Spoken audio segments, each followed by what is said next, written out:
Hello everyone, Justin here to review the live-action HajimeNoJMo movie. I have been anticipating this movie ever since its announcement, and it is now my pleasure to tell you now that I finally saw it on its opening day. Along watching the movie, I bought this pamphlet, this guidebook, right here, and these boxing trunks, which I'll start wearing to the gym starting on Monday. And as some of you may know, I have already reviewed both the anime and manga on this channel, so before you progress any further with this review, please feel free to give those reviews a look first. The story follows a good chunk of the first 8 volumes of the original manga, but skips a few things here and there, and a few things are changed, but for the right reasons and manages to fit with the overall flow and presentation. The setting takes place around the same time as the initial publication of the original manga, which is around the late 1960s. As some of you may know, the original manga was meant to be critiqued on post-World War II Japan at that time, and even during that far ahead past the war, Japan was still suffering from the effects, and wouldn't become the prosperous nation that it would progress into until the end of its run in the mid-1970s. And the purpose of this movie is also meant to reportray that to today's generation, since the Japan today is suffering a new kind of crisis with the so-called 2 lost decades when the bubble crashed at the end of the 1980s. The portrayal of the suffering of Japan's lowest economic class during that time is well represented in this movie, and how Joe becomes their hero is also accurately well represented. As for the pace of the story, the movie overall is 140 minutes, and the beginning moves pretty fast and everything is instantly established in the first 15 to 20 minutes. Of course, if you're familiar with the manga, it will feel very rushed, but not as rushed or as congested as the live-action Initial D movie. Despite that, it's very straight to the point, and audiences who watch this without any familiarity of HajimeNoJo gets an instant idea of what's going on. Of course, with this, some things are changed, such as the circumstances of how Joe ends up in juvie, how he meets Nishi, and how he meets Rikishi, and when he tries the jab the first time, are all changed in this movie. One particular scene which I enjoyed from the original manga, which was taken out of the movie, was Joe's first attempt at getting his boxing license. It's pretty funny the first time he takes it, and I was hoping they'd keep it in this movie. But anyway, despite these changes, it is very faithful to the original material in its own way, and gives the franchise something fresh. Overall, a lot of the key elements adapted from the manga volumes that it's based upon are brought to life through this movie very well. As for how the characters are portrayed, I know a good number of fans do not like the idea of Yamashita Tomohisa, a pretty boy idol, playing someone as badass and manly as Joe.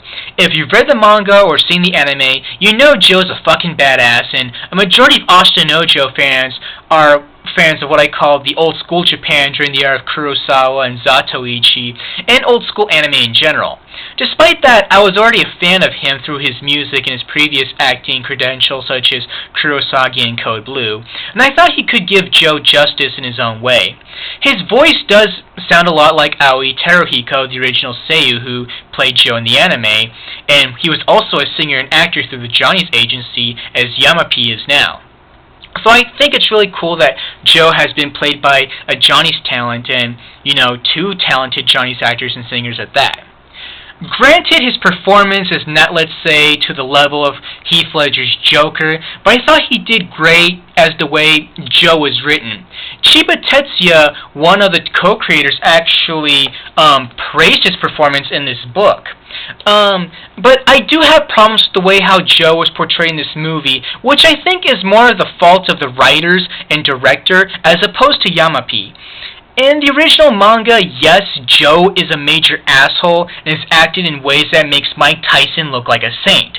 Despite that, Joe in the manga is always smiling, and he has this cynical sense of humor, and he has fun while boxing.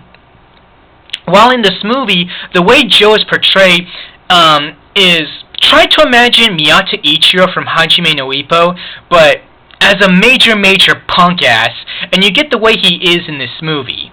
In a way, he portrays Joe in the same way he portrays Kurosagi. Joe never smiles in this movie, and he's portrayed to be more angry, serious, seclusive, and antisocial. And the movie really goes out of its way in the beginning to show that Joe doesn't take shit from anybody as well. Anyway, Joe is not really socially functional in the same way that Mike Tyson is, but he's in no ways a rapist and a recluse. And he is not a recluse. So in other words, his cynical sense of humor is entirely omitted, which is a shame because it's part of his charm. But I do give Yamapi credit for portraying that side of Joe where he can really be a bastard. Issei Yusuke as Rikishi really was cool and menacing. He got his quiet and friendly nature down. Rikishi is a different kind of badass than Joe. He's more relaxed in certain ways, but when he snaps, he really can't snap. But I wish the flashback scene of how he ends up in jail could have been put on screen, but it's reduced to a mere mention. I feel with that visual, you get a more complete idea that Rikishi is that kind of badass that doesn't take shit himself.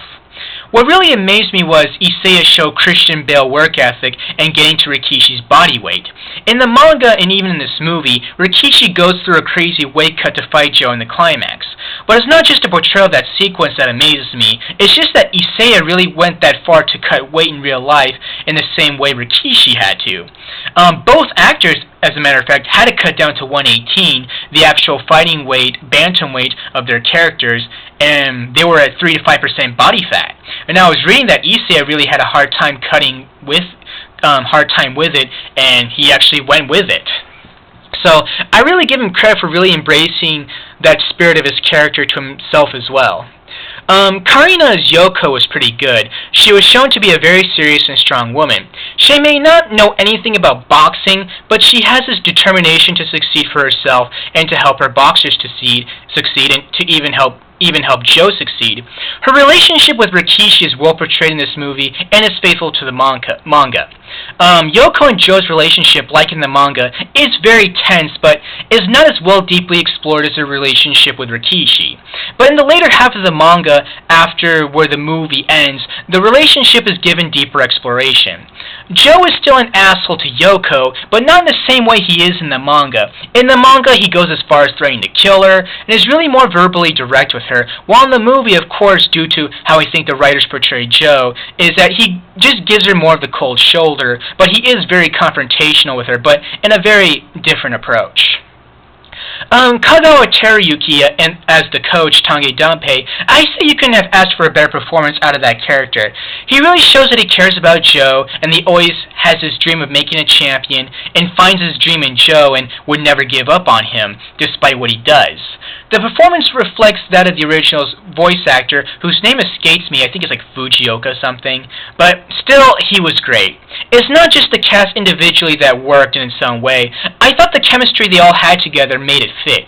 Issei and Yamapi could work well off another and convinced me that they were rivals that respected each other, and I think Joe's and Tange's relationship was excellently portrayed as well. So, despite some of the issues I addressed with Joe's individual portrayal, I still found it captivating in a different kind of way that works with the movie and still manages to have a distinct presence and still manages to work with the rest of the cast.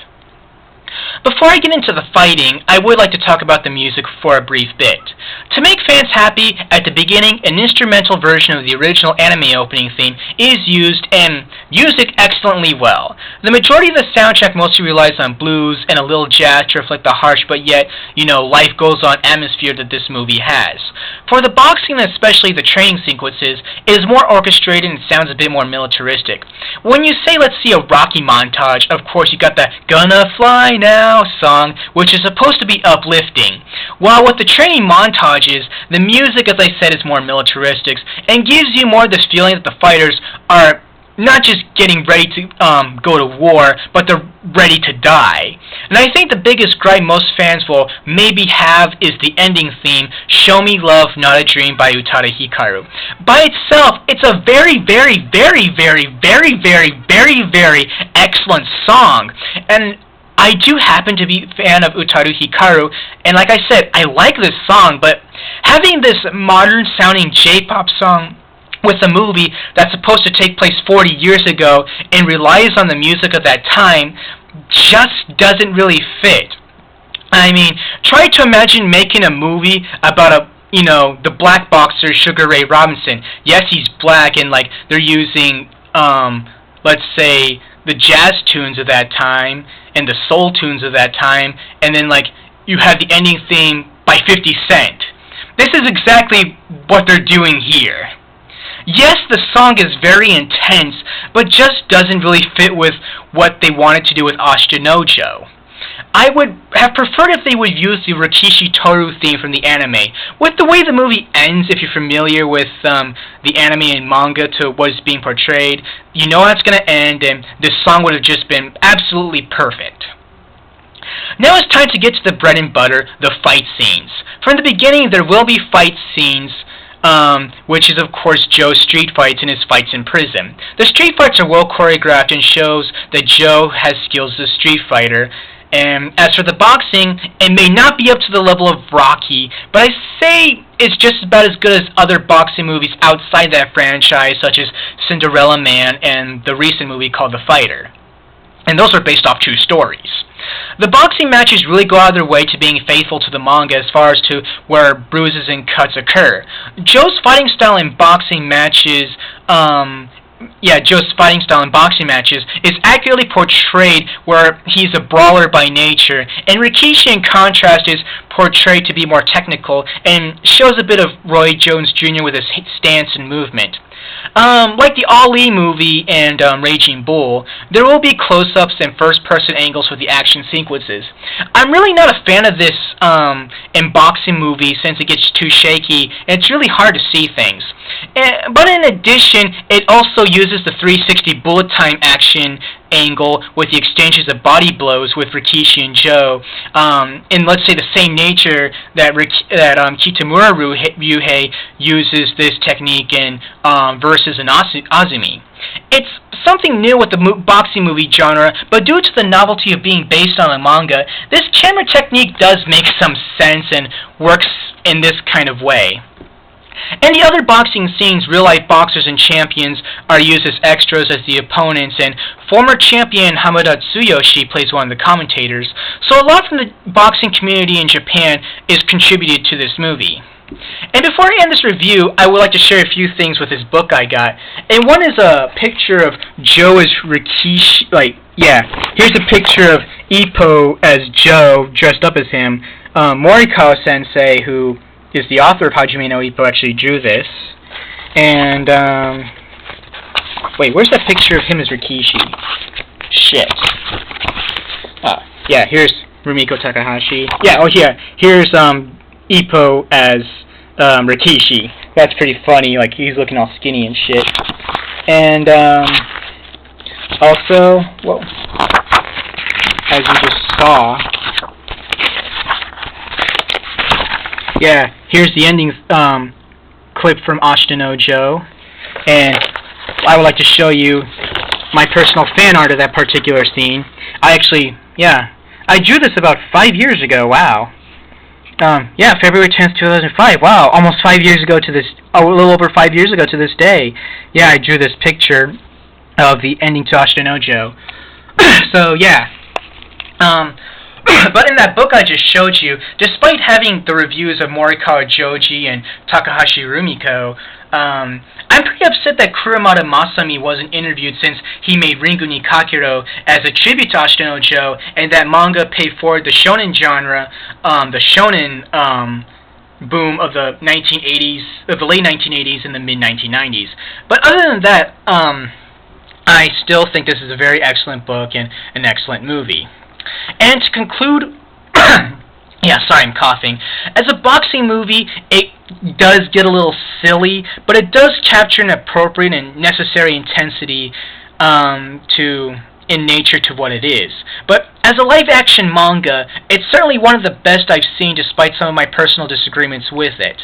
And I hope they do make a continuation where Joe finally goes onto the world stage, where he fights Tiger Ozaki, and he fights Harimao Kinryuhi, and Carlos Rivera, and then finally he has that epic final battle with Jose Mendoza, and I hope if they do make that live action, that will definitely top the. I think that could top the Rocky movies if they really do portray it the same way that the Ashita no Joe anime portrayed that fight. But as an overall cinematic masterpiece, I would say it's just as excellent as the new Star Trek movie. It's, of course, based on something old, but is made in a way that will appeal to both new and old fans in distinctive ways. So if you can, go out and see this movie. And I had pleasure, not just watching it, but just reviewing it. So, yeah, thanks for watching.